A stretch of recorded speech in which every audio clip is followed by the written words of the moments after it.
Right, we're going to start straight away because there's a bit of material to cover.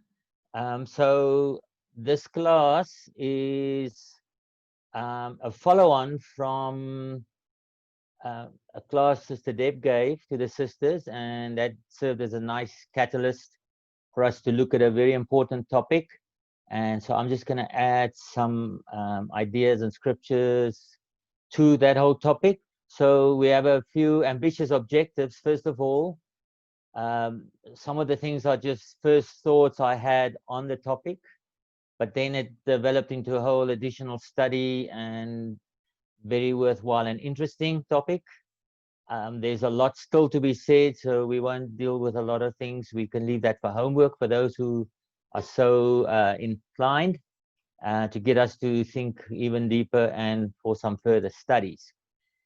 I tried to stay with the chronology of the slides that was presented in the first study and then interweave thoughts there, but eventually it went a bit deeper, and there's some chronology, but a lot of material in between. So we'll see how that goes.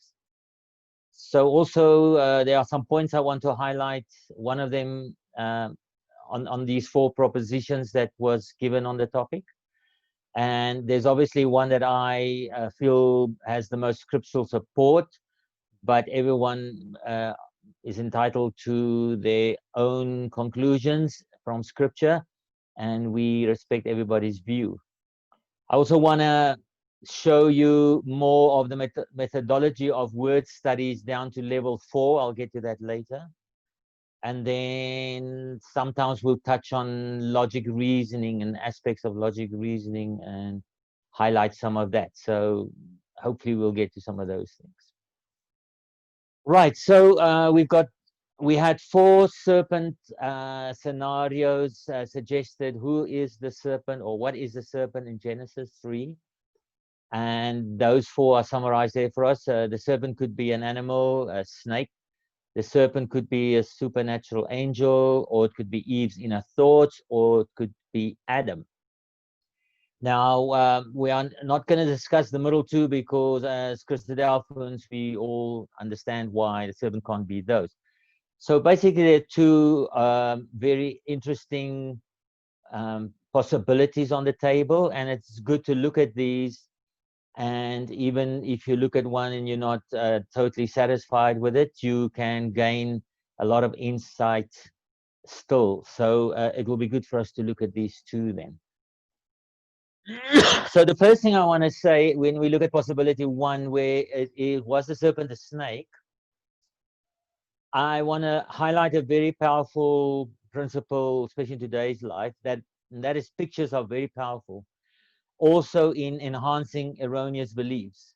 So the minute we talk about Genesis 3, and you can go Google Adam, Eve in the garden with the serpent, or just Eve in the garden, and you're going to get pictures like this with a snake and a tree.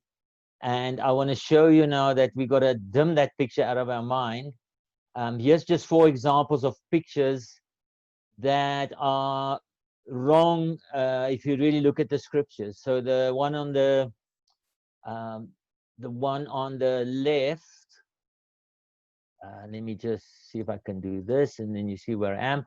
There we have Eve looking at an apple, and there's always a serpent in the tree around. So you will find almost no pictures not like that. And we know from the Bible doesn't say what the fruit was. So this idea that it was an apple is just not biblical. We have Jonah and the whale. The whale's so big that he was in a little cave there and he was alive. A careful consideration of the scriptures will show you that Jonah was actually dead, and the fish around, the big fish around in that area, are not whales. They slim like fish that is as big as a coffin, and that would have swallowed Jonah, and he was like encapsulated like in a coffin in the sea and then spit out. You can check all these for yourself one day. We have Moses fleeing Egypt when he struck down an Egyptian in his Egyptian clothes. A careful study of the chronology will show you that Moses at that stage was with his brethren, a Hebrew again. He wouldn't have had clothes on like that. Interesting. And all of us know that the nativity scene with Jesus, baby Jesus in the manger with the three wise men, if you look at the studies in the Gospels, you will come to the clear conclusion that they were not there. They only visited Jesus when he was 2 years old, almost when he was as old as Ruby now. They went to his house at a different place. Okay, so having said all that, here are some assumptions that might be good for us to re-question. The serpent was a slithering snake as we know them today. The fruit was an apple. Eve and the serpent were at the tree or the trees when they had the conversation. Bible doesn't tell us. They could have been somewhere else in the garden. We read it as it all happened in one day. There was this conversation and she then took the fruit. It could quite easily be that we have a situation where Eve and the serpent had a conversation, and then the next day or a few days later she went, and then when she passed the tree she remembered the conversation, and then the taking of the fruit transpired. Most people think Adam was not there. The scriptures seem to indicate that, and they say Eve brought the fruit to him. There are the scripture can also be interpreted that he was with her when she took the fruit, and then also ate with her after she took a bite. He took a bite. We assume that the serpent lied to Eve. Serpent is to blame for Eve and Adam's sin. We assume the serpent was able to reason intellectually with Eve. I'll explain a little bit more about this later. Adam and Eve ate of the tree of life to keep them alive before they sinned. That is an assumption. It is not stated like that in the Bible per se. And then this is number 10 is for homework, but I am a lot more clearer on this aspect now. Thank you, Sister Deb. But the nakedness is, we always assume the nakedness of Adam and Eve is connected with their sexuality or sex, because it says they were naked and not ashamed before the fall. And then we say they were ashamed after. If you read your Bible, it never says that Adam and Eve was ashamed after. It just says they were fearful. So there's something else going on here, but maybe that's for another time. So how many of the above can actually be substantiated by the text? I propose to you very little, and often the text points in another direction. The first thing I want to point out now, when we look at the snake and that picture, which we want to get out of our heads, it's important to note, and it does have some bearing on the discussion, that the serpent became a snake as we know it today only after the curse was given to it, right? Before the curse, it could easily have been an animal with legs that walked around. Eve was in conversation with a harmless being that was on the ground and not slithering in the tree. From the Hebrew word, it was a being that hissed.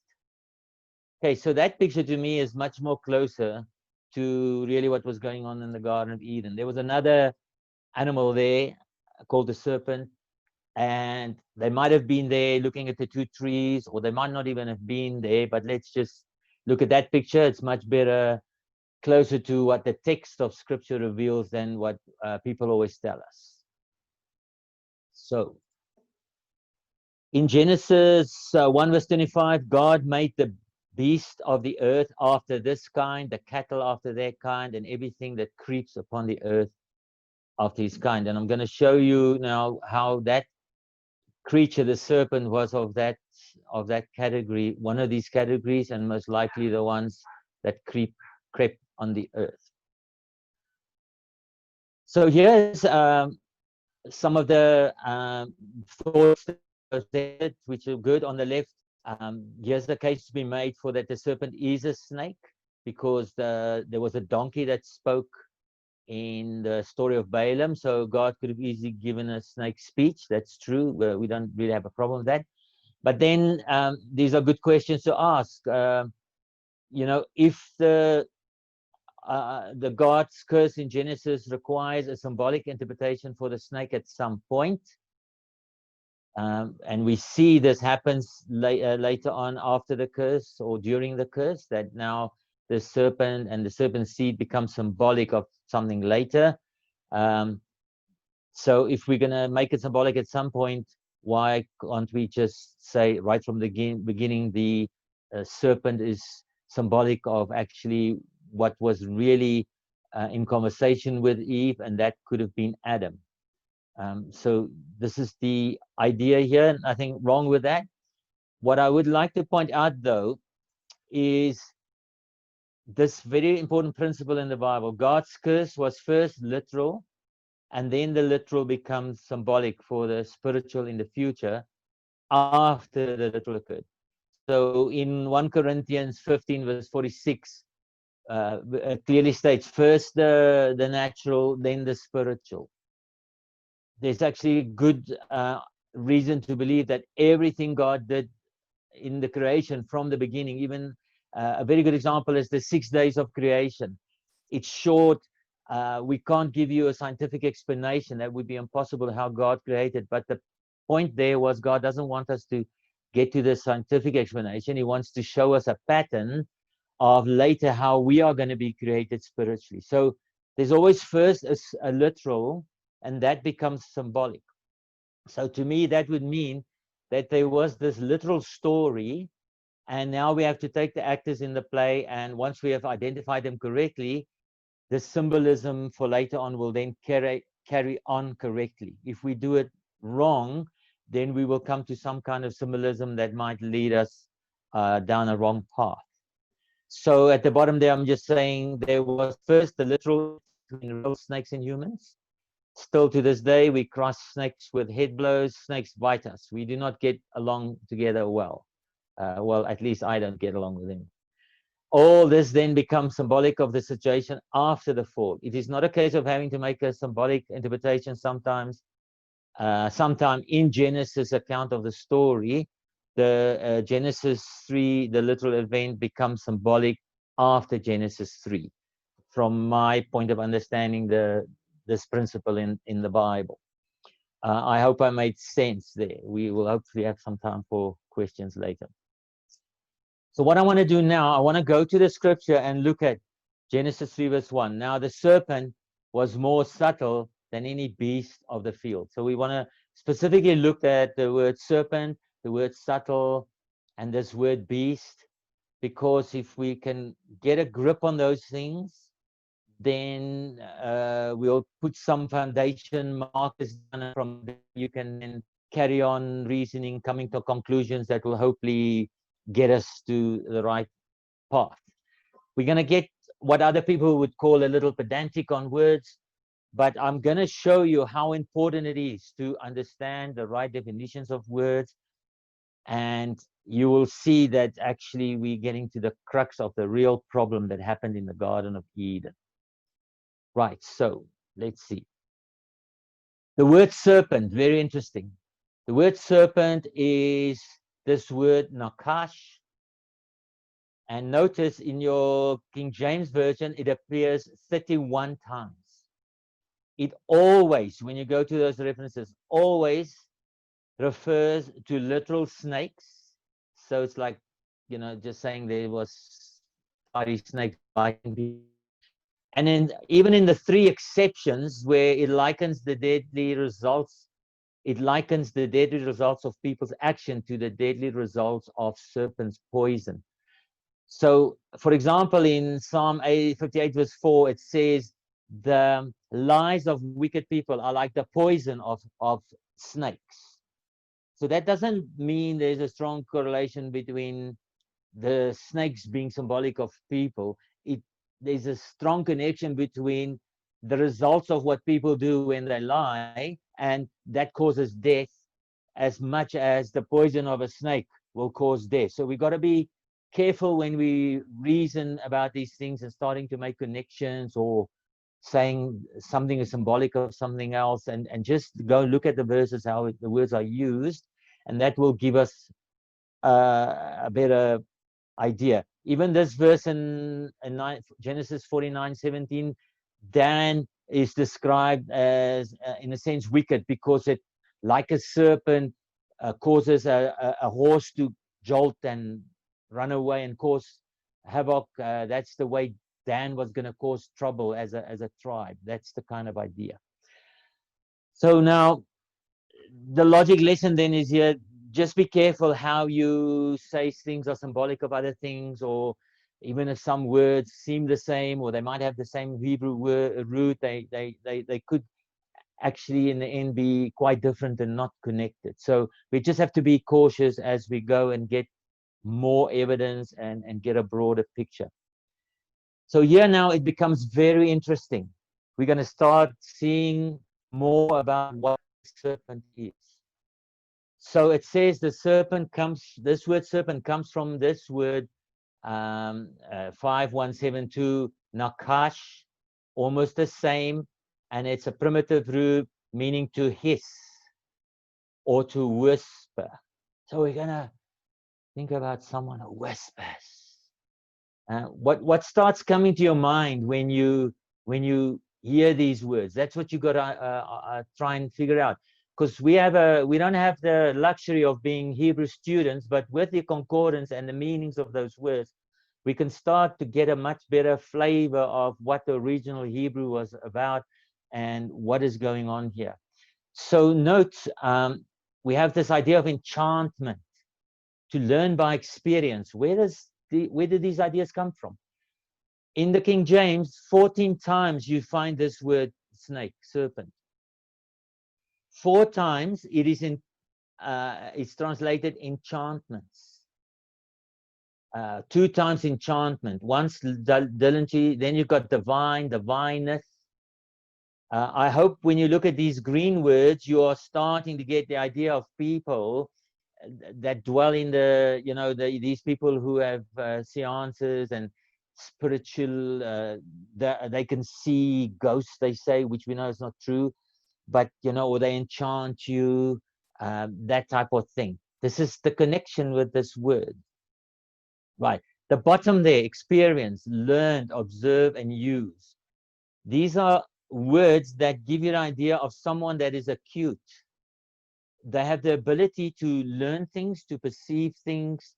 They are sensitive to observations. They are to observe. They are much more sensitive. They very much quickly can see something, hear something, that kind of idea.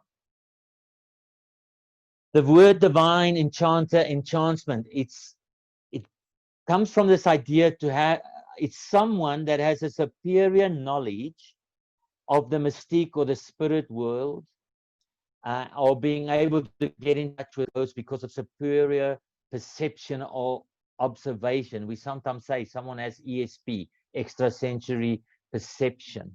Now we know these people can't really call up ghosts and whatever, but people go to them and think they are authoritative because they have this extra ability to perceive things and so on.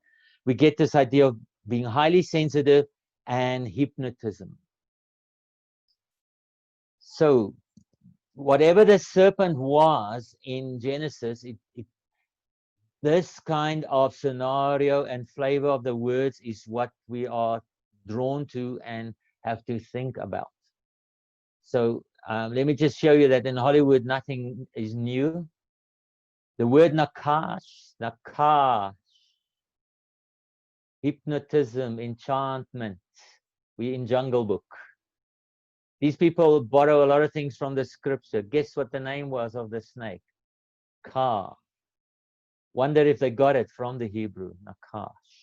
Maybe, who knows? All right. I hope you can still all hear me and see. If you can't, then just let me know. But I presume everyone is still with me. Okay. So let's now look at the following. It's told to us in Genesis 2, verse 27, that the man and his wife were both naked. Now that word naked is from the Hebrew word arom. And then it says the serpent was more crafty than the other animals, and that's the word arum. Now, those two words come from the same Hebrew root word, and then it, as it's stated here, comes from this word aram, to be bare. And it says here it's usually in a bad sense. And the Old English word for this word, crafty, which is subtle, means extreme acuteness. So first of all, what this does, it could, and there's nothing wrong with this, it should actually make us say, well, is there then a connection between the serpent being crafty, but Adam was also kind of, was he crafty? Because like the same word. And does that indicate that maybe the serpent is just a symbolic figure, but it's actually pointing to Adam that was doing deceiving? We have to think those things. If you think along those lines, you'll be a good Bible student. But we have to now be cautious, as I said. So here's an interesting thing. Just be careful also, as an aside, when we look at the commentaries in the concordance, because sometimes those commentaries like this one, usually in a bad sense, is biased because it's done by the people who set up the concordance and so on. So we want to look at that, and then we want to also look at this interesting idea of acuteness and how that relates to the serpent. Acuteness, the definition of that is going to be like you read up top there. You will see I want to highlight this bit here. It's this acuteness of senses or feelings, the faculty of precise discernment or perception or sensitiveness. That's what it means to be acute. Now, there's a case to be made that acuteness is a characteristic humans can have, but also animals, even though the animals cannot reason. They can't have any logic. And what if you had an animal who was far more clever, more perceptive than a parrot? It could recite exactly what it heard, but even more so. So animals can be subtle. They can be, we even call them intelligent. They're good at observation, and they can process that if they do something, they get hurt by instinct, then they won't do it again. But they can't reason logically. They can't show faith. They can't respond to God giving them a decision and make be obedient or disobedient. Animals are not like that, but they're intelligent. But when it comes to the way we function in our brains, we are different than the animals.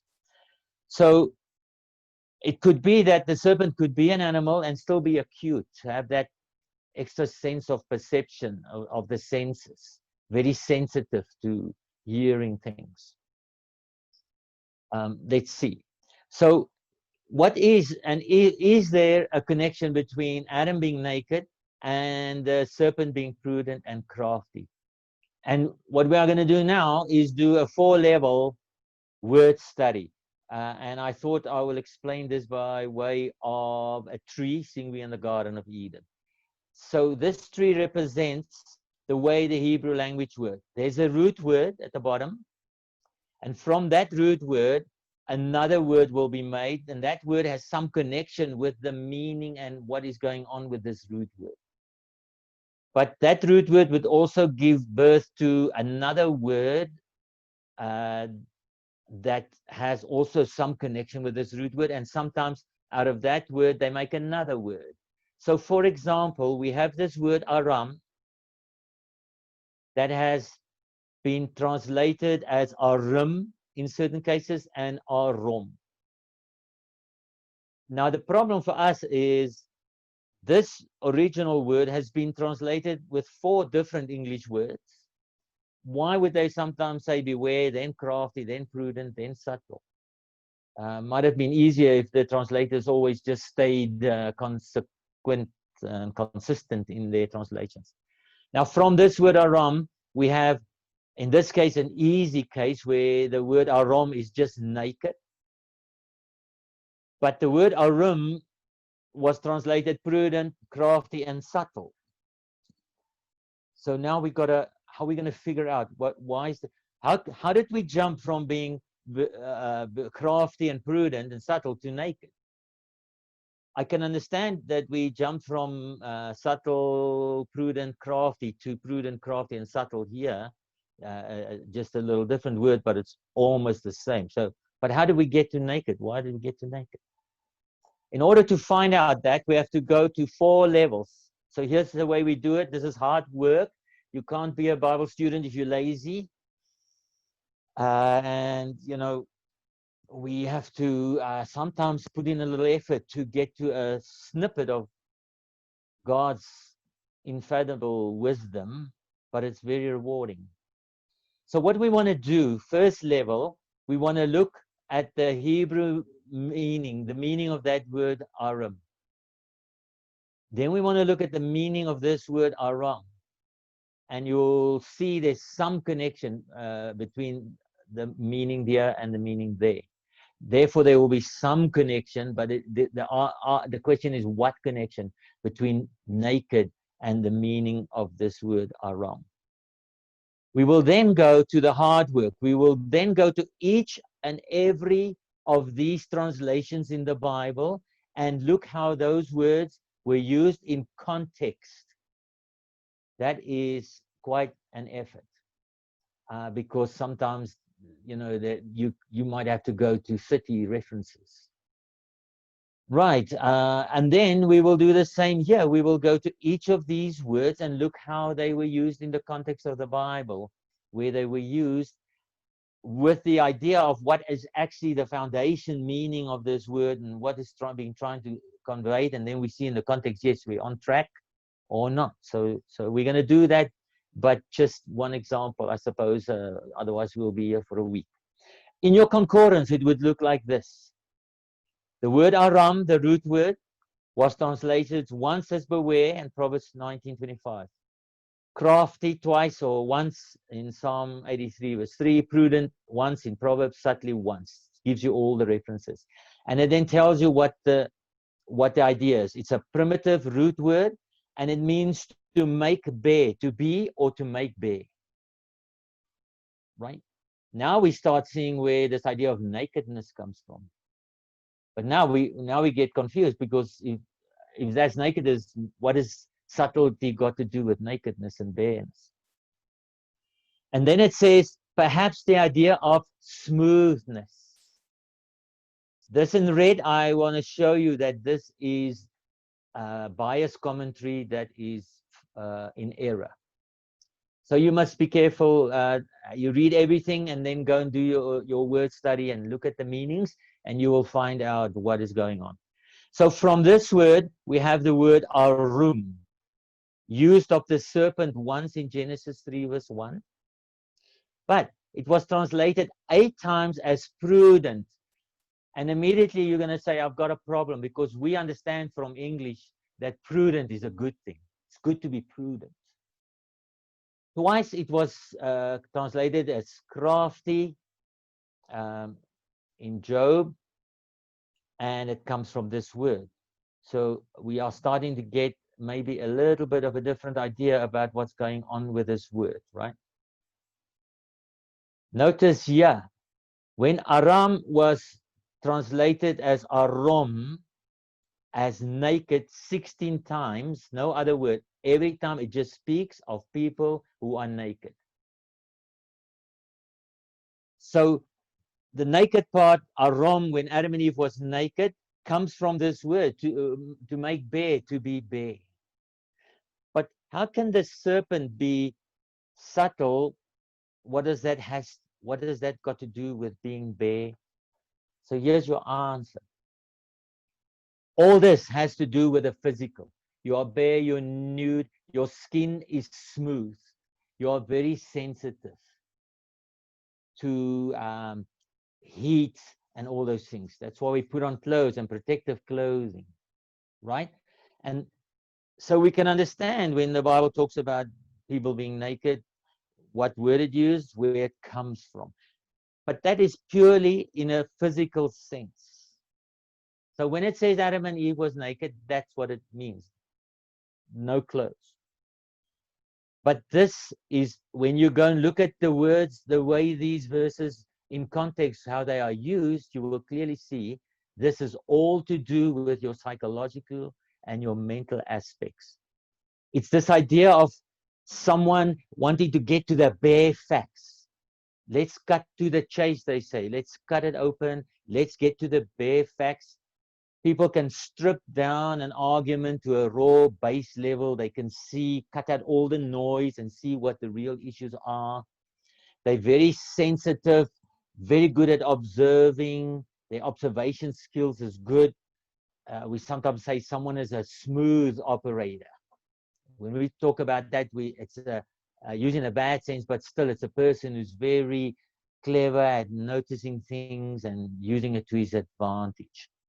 So that brings us right back to this whole idea of acuteness, right? So when it says the serpent was subtle, it's talking about this idea, like we saw with the very name of the serpent, of an animal that could have extra special perception powers.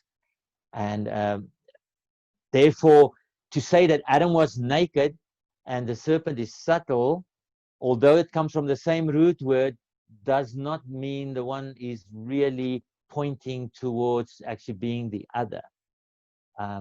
If I'm hoping I make sense. So it's very important to do that. Let's go to the fourth level now and see what happens. Let's look at the word aram. It is prudent 8 times out of the 11. 8 times a good person, or speaking about someone good. Only 2 times it implies ungodly people and in a negative sense.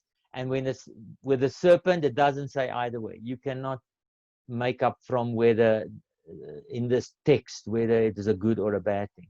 So the majority of cases, when we talk about someone being crafty or subtle, it's good. Let me give you an example. So we are saying this is a characteristic that can be put to use for good or bad. If someone says something very subtle, it means there are some nuances there, deeper implied meaning to what is said on the surface. So only people who are more sensitive to those things that was said will realize that what the person is actually implying. This is the idea of subtlety. Right, so that's why I'm saying that the comment that people make usually in a bad sense is not true. It's usually in a good sense. What about aram now, where it's the root word, that root word of being smooth, being bare? Once it's translated beware in Proverbs 19:25, and I'll show you now, it's of a good person, a positive connotation.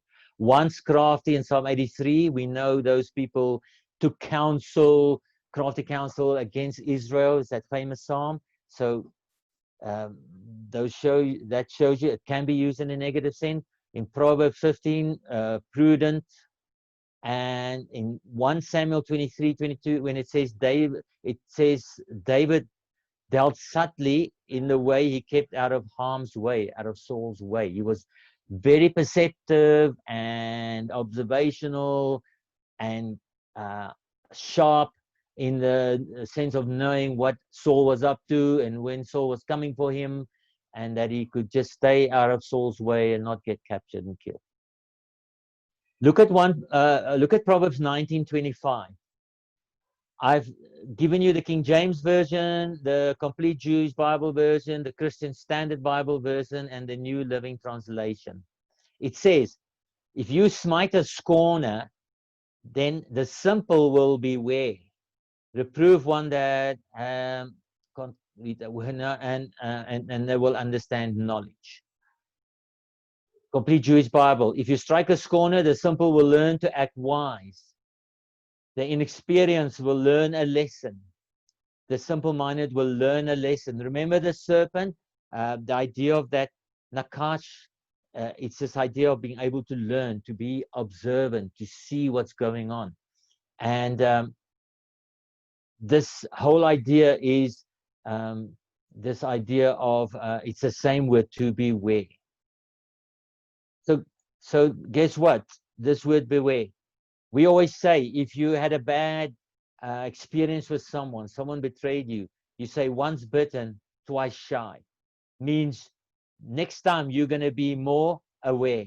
You'll be aware. You'll be on the lookout, and you'll know. Be cautious. Here's danger, right? So that's the whole idea of being subtle. This idea in for humans especially, to take it a level further, where we are very much up to speed, sharp, and we can perceive things in a spiritual sense that people that are not spiritual won't even know about. That is the whole idea. So I'm asking you this question. It's a trick question. The serpent, was the serpent sneaky or smart when he was subtle? Because the majority of the texts say people are smart when they're subtle, and very now, not too often, they are bad or sneaky. There's nothing in the scriptures to say that that the serpent was sneaky. So we got to, or smart. What the scriptures do say is this: the serpent was smarter than all the other land animals created on day 6. And that to me is Genesis 3 verse 1. When we, all the subsequent conclusions we're going to come to is all based on what we do with Genesis 3 verse 1. That is going to determine where you're going to go with what has happened in Genesis. So have a look at Genesis 3 verse 1 in those 4 different translations. King James says, the serpent was more subtle than any beast of the field. The serpent was the shrewdest of the wild animals. Serpent was more crafty than any wild animal. The serpent was most cunning of all the wild animals. What does that mean? It means, if you look at this carefully, when man was created, he was not part of the beast of the field. What that verse is telling us, though, is that of all the beasts of the field, they were all crafty, but the serpent, one of them, was more crafty than the others. That makes you think, doesn't it? So Genesis 3 verse 1 qualifies that the serpent was an animal.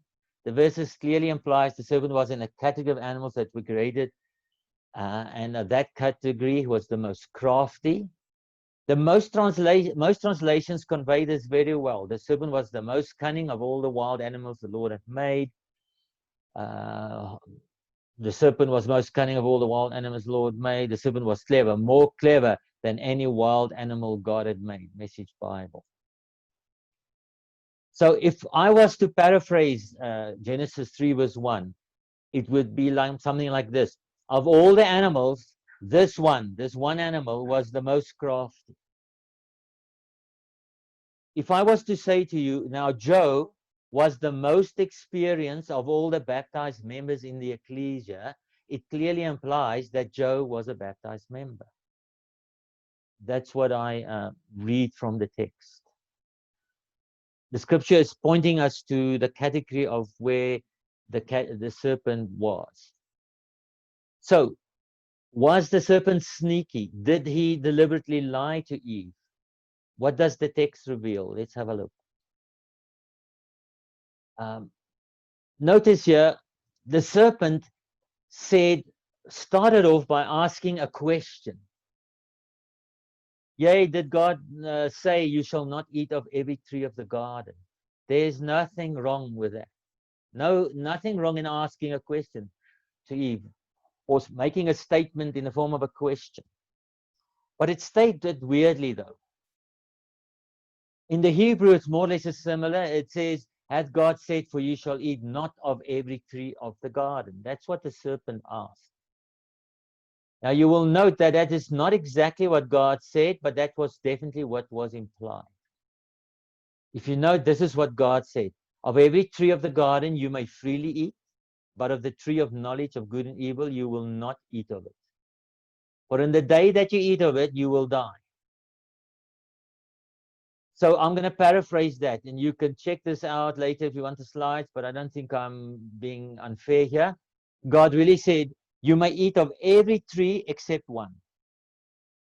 Okay? Every tree of the garden you may freely eat, but not of the one of good and knowledge of good and evil. You may eat of every tree except one, which equates to you cannot eat of every tree in the garden. So what the serpent asked here is what was implied by God, although he is asking it in a strange way. God did in effect say what the serpent paraphrased as a question.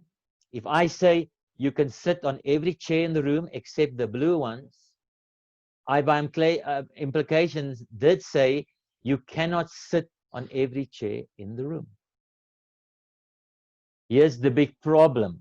This is what went wrong in the Garden of Eden, and here's the big lesson for me.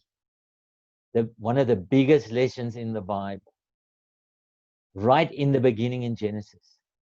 This short statement as to what God meant by the serpent was just a short statement, what God meant by implication, when God gave a much more detailed and differently worded communication.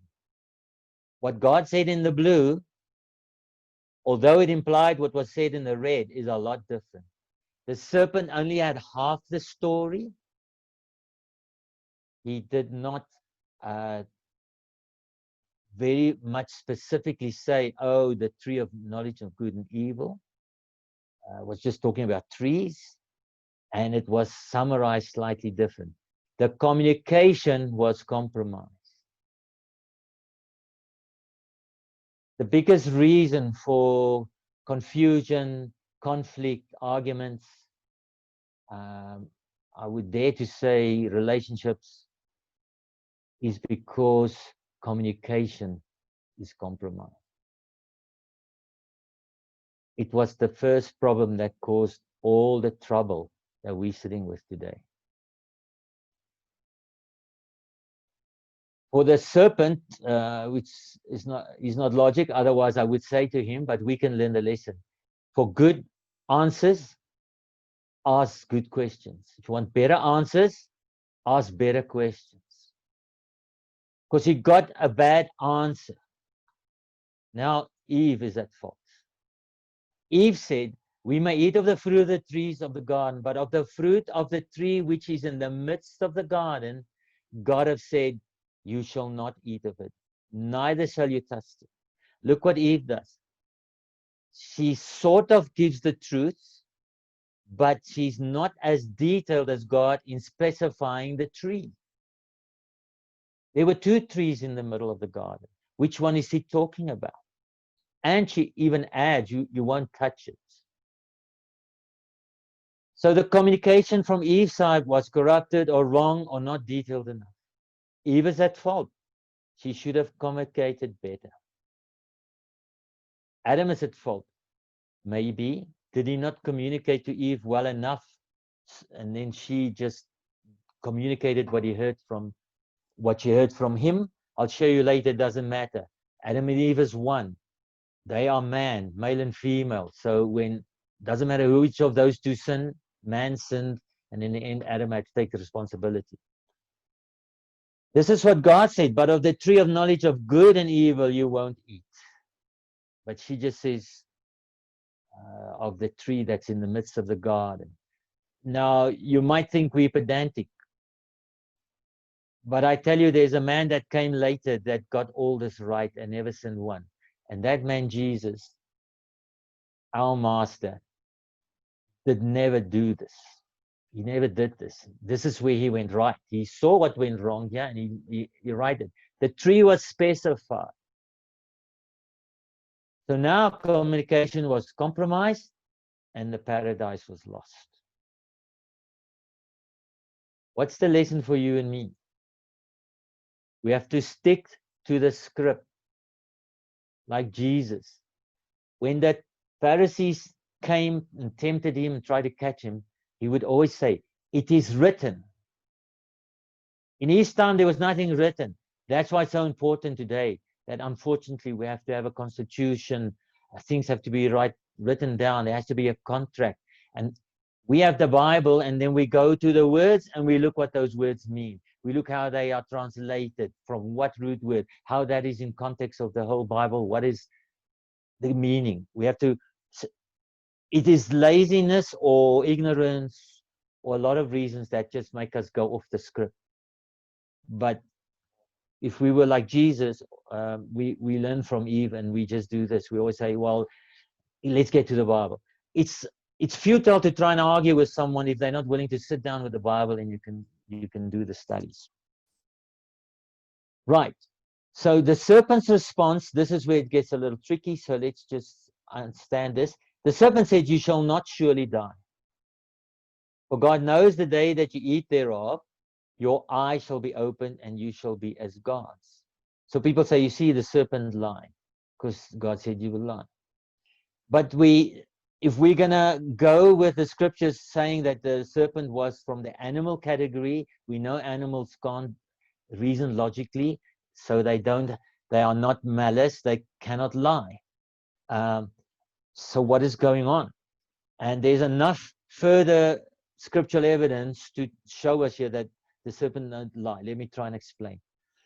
If the serpent is an animal with super sensitive observation, but without the ability to reason logically, there is definitely a case to be made that the serpent did not lie here, but put forth what he heard without the context or the specific detailing as to what tree he was referring to. Or he was only relating half the story that he heard. He did not maybe hear the part where it said they would die. Was he there when God spoke to Adam, or did he later hear what the angels were saying?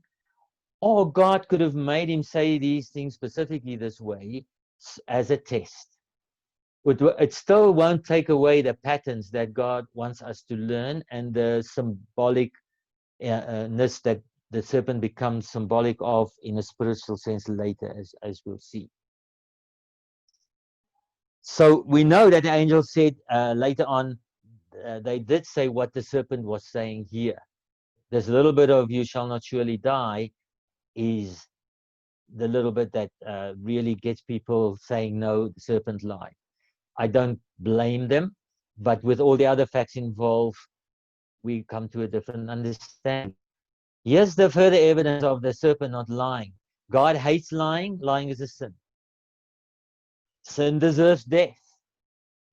Serpent's curse was not death to the serpent like Adam and Eve. It seems to me very unfair if Adam and Eve was put to death for a sin and then the serpent just went on his belly. We know the serpent was already a dying creature. There was death in Eden. The plants that they picked, the fruits, they would have a concept of death, and an animal had to be killed for them to make a covering when they sinned. Not fig leaves, but there had to be a leather covering, so the blood had to flow from an animal.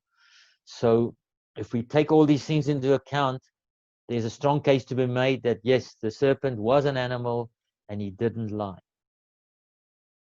So in summary, quick, what we said, the serpent is an intelligent being. He did not lie, reproduced half the facts without the context, lack of detail, communication was corrupted, and Eve was also bad with the communication, straight from the script.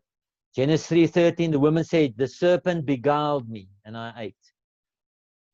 This word beguiled is an interesting word, to lead astray, not staying with the script. Mentally to delude. It occurs 13 times in the Bible, in 2 Kings 1, 18:29, 7 times.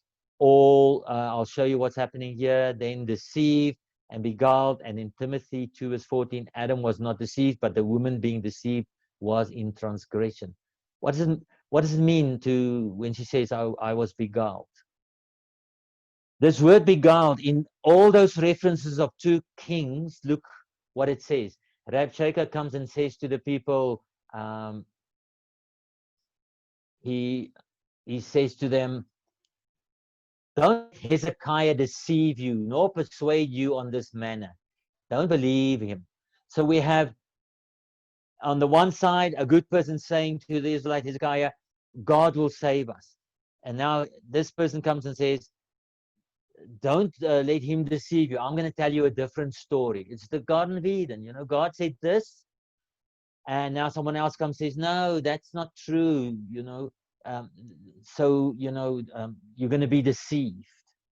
That's the idea that's going on here. In Jeremiah 4 verse 10, Jeremiah says, God, surely you have greatly deceived this people in Jerusalem, saying you shall have peace, whereas the sword reaches unto the soul. Two sides. The one says there'll be peace, but the other side there's war going on. So now you're getting confused. What is right? And you start to doubt. And in your thinking, some error occurs, and you don't stick to the script. So what Jeremiah should have done here is go back and say, well, it looks like things are contradicting, but somewhere I must have had it wrong. So let me just go and make sure. What does the actual script say? What must I do? It's interesting that deluding means to make someone believe something that is not true. So I've got to move on. I've got about 5 minutes. Here's an interesting thing. The Balaam's donkey did indeed speak to its owner, right? We are told in James, let no one say when he is tempted, I'm being tempted by God. God won't tempt anybody. And then the question is asked, is it reasonable to think that God granted speech to a snake in order to turn Eve away from God's plan? Did God purposely set into motion a scheme by which Eve was tempted? It could look like that, but let's just look at this. If you believe in a literal snake or animal in the Garden of Eden, it does not mean that you have to come to the conclusion that God wanted to turn Eve away from his plan. On the contrary, it's saying God gave the snake the ability to speak or have, after having this extra perception. It was part of God's plan to create people that would worship him out of free will. Therefore, they had to be tested like he tested or tempted Abraham. Note in the Bible, it says that God tempted Abraham, and in the New Testament, he tested him. The word tempted there meant test, to put him on trial, to see if he would obey and be faithful and do what God asked of him. So the serpent was an external agent that presented the test. The ideal would have been for Eve and Adam standing with her, most probably, to have said, no, we hear what you're saying, but it does not match up with what God said. Therefore, we are not going to eat from the tree. It's easy for me to say this. I'm much more at fault than Eve, so I'm not pointing fingers. I'm just trying to see what I can do and learn so that I can do better. The use of a talking serpent to further God's plan is just as crucial, even maybe more here in Genesis than in the time of Balaam.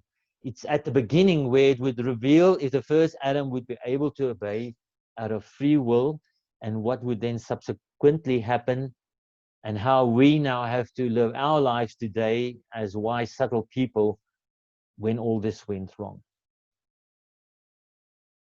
The second difficulty presented for the serpent being a beast is this word beast itself, which is the word chai in the Strongs, and again, a similar word that is used of the serpent is used of Adam and Eve. So again, we must say, is this pointing to perhaps the serpent being Adam, or what is going on? So I want to show you downstairs here, and the next slide will make it clear, because this most probably will sound weird to you, but this is what's going to happen if we look at the actual text. Adam was a beast creature. A beast is not a creature. You'll see in the text, he was a beast creature, not a beast. The serpent was a beast creature, but not a beast. He was a beast creature of the field, and it makes a difference. So Adam and the serpent was similar in some ways as being this, whatever this word beast means. But does that then hint that he could have been the serpent? So I hope, if I lost you by now, I wouldn't be surprised. So let's look at the next slide.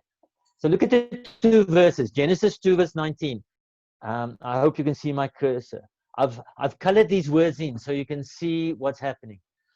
Out of the ground, Yahweh God formed every beast of the field, every fowl of the air, and brought them to Adam. You could see what he called them. Whatsoever Adam called every living creature, the same word soul used in the verse in Genesis 2 verse 17, that was the name thereof. So in Genesis 2 verse 7, Yahweh God formed man out of dust of the ground, breathed into his nostrils the breath of life, and man became a living soul. So this word beast, that word living in yellow, and the word life and living in Genesis 2 verse 7, all the same Hebrew word.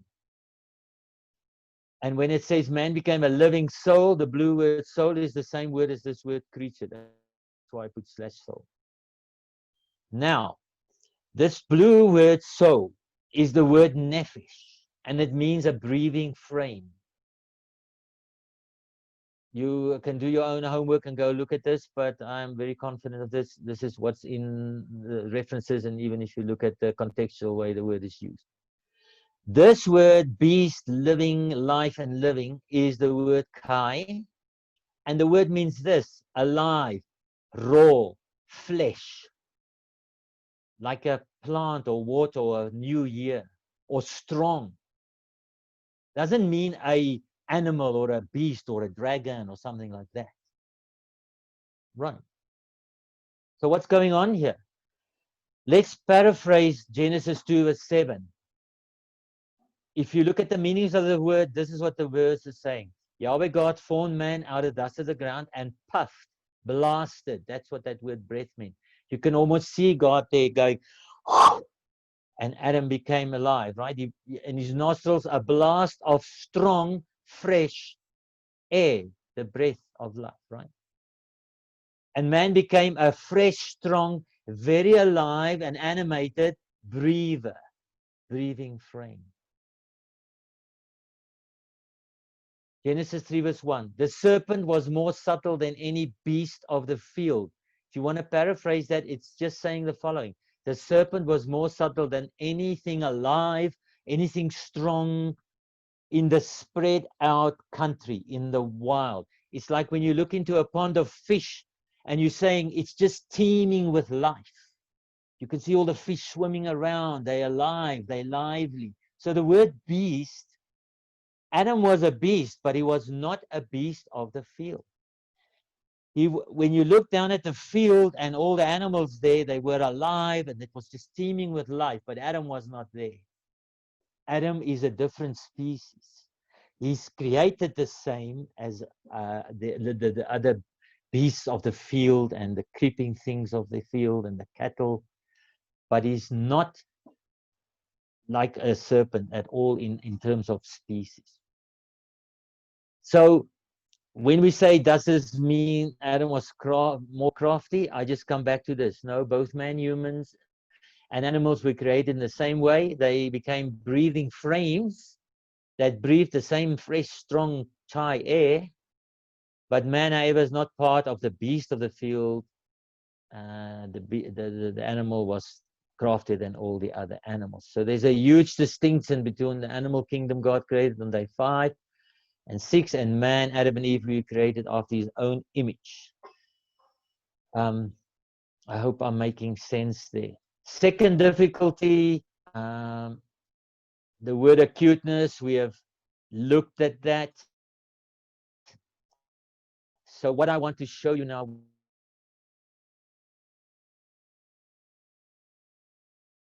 story, no understanding, misquoting. It's an external being, and there's a conversation that is a test for Eve. Eve did not stick to the script. In the Gospels, with that story, now it becomes very symbolic of what's going to happen in the spiritual realm for all believers, for all ages after that. And we find this so clear in the Gospels. There was the Pharisees. They were serpent-minded in the sense of telling half the story, no understanding, misquoting the scriptures to try and test Jesus, tempt him, trip him up. But Jesus stuck to the script. Always said to them, it is written. Have you not read? He went to what was written. For us, we're going to find uneducated, ignorant people, ungodly people, atheists, you name it, what, even Christian people. They're going to have the serpent mind, sometimes with malicious intent, because after Eden, man now became corrupt and evil. Sometimes the motive will be evil, other times it's just pure ignorance. They just heard some part of the gospel here and another part here, and they put together their own gospel, and they'll quote you something, but it'll be half the story. It will be a test for you and me. What are we going to do? Are we going to say, oh, that doesn't sound too bad? Maybe they're right. So, and then change God's word. No, we must rightly divide the truth. Here's one example. Someone comes to you and say, just believe and you will be saved. There's no need for baptism. But we know that to believe in the Bible, it's far more than that. To believe is to act on what God instructs you. Therefore, baptism is implied there. But serpent thinking will come to you and say this kind of thing. In 2 Timothy 2:15, when it says, study to show yourself approved unto God, a workman that needs not to be ashamed, rightly dividing the word of truth. We got to be sharp, observant, cut to the bone, get to the bare facts. Be even more crafty than the serpent with our logical skills to that level. That word dividing there in the Greek definition is to cut straight. A straight course, don't stray from the script. To make straight or smooth. To teach the truth directly and correctly. I need, can I go 5 more minutes, people? We did start, I think, 10 minutes late. Will that be okay with everybody? Can someone give me a yes? Yes, all good. Okay. We're just going to wrap up a little. When we come to further ideas of would the serpent perhaps be Adam, here's some thoughts for you. The fact that those two were created on the same day is not evidence or a hint that the one can be a symbolic representation of the other. It's the same flow and logic as saying the number 5 is a number of grace. Some people literally reason like this. I promise you, you might not believe it, but we don't want to fall into that category. They say number 5 is a number of grace because on 5, day 5, God by his grace made the birds and the fishes. Well, by that logic, we have to say, yeah, but he also made other things by his grace on other days. So why isn't day 3 a number of grace? I hope you understand what I'm meaning by that. So let's go to this. We looked at this. The man and his wife were naked. And here this was crafty. And what we showed you was that this is all to do with physically being nude and bare and smooth. And here it's all to do with an animal that has this capacity of extrasensory perception. And humans also have it, and they should have it into a higher level of logic reasoning even. This is interesting, that if she added, you must not touch of it. I try to look at this, but so far, first of all, if Adam was the one that was in conversation with Eve, one of my problems is I would have expected Eve to react differently. She would have said to Adam something like, Adam, why are you asking me this strange question? You told me that we can't eat of that tree and we'll die. Have you forgotten what you told me earlier, or is this a trick question? I just have a lot of problems and that I can't resolve from the text as to if it was a conversation with Adam. Why Eve added this bit of not touching, I don't know. It's something we must still homework, look at it. There are possible reasons. Adam could have added it when he told her. She could try to distance herself, like it's suggested here, very possible. Or maybe she just wanted to make it more sure that she wouldn't transgress. And, like us, If you don't want to eat sugar and sweets, don't buy the chocolate and put it in your cupboard where you can see it. Just don't buy it. Put it away so you can never, sin or fall for temptation. Or she just wanted to maybe stress the danger to the serpent. That tree is so bad, don't even touch it. I don't know. Still don't. My mind still. The jury is out on that one. I want to just say that when we say if Adam's motives for questioning were deceptive rather than innocent, then that in a way makes Adam a selfish murderer. Harsh words. Just want to end off with this idea because it's important. First of all, even if Adam was the serpent and he deceived Eve, it was still her choice whether she was going to obey or not. Her death sentence and eventually Adam's himself was the consequences or punishment for their sin. So let's say someone encouraged me to take drugs or tempts me. It's my choice. Now I take the drugs, later on I overdose. You can't say that those people murdered me because they tempted me to do something that led to my death. I was not murdered by those people. And, then we're going to get into some real interesting debates. Adam also then ate and he died.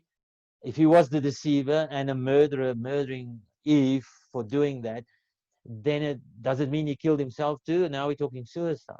I don't know. It's very difficult. This can lead us to interesting paths. But I want to show you that when Jesus spoke to the Jews and said to the Pharisees, "You are of your father, the devil," there is a possibility. Who can that be? Is it the serpent? Is it referring to Adam being a murderer in the Garden of Eden? I believe it's Cain. So why do I say that? If you look at the verses, you'll see in this verse, Jesus said, "You belong to your father, the devil, and you carry your father's desires." He was a murderer from the beginning. He was a liar and a father of lies.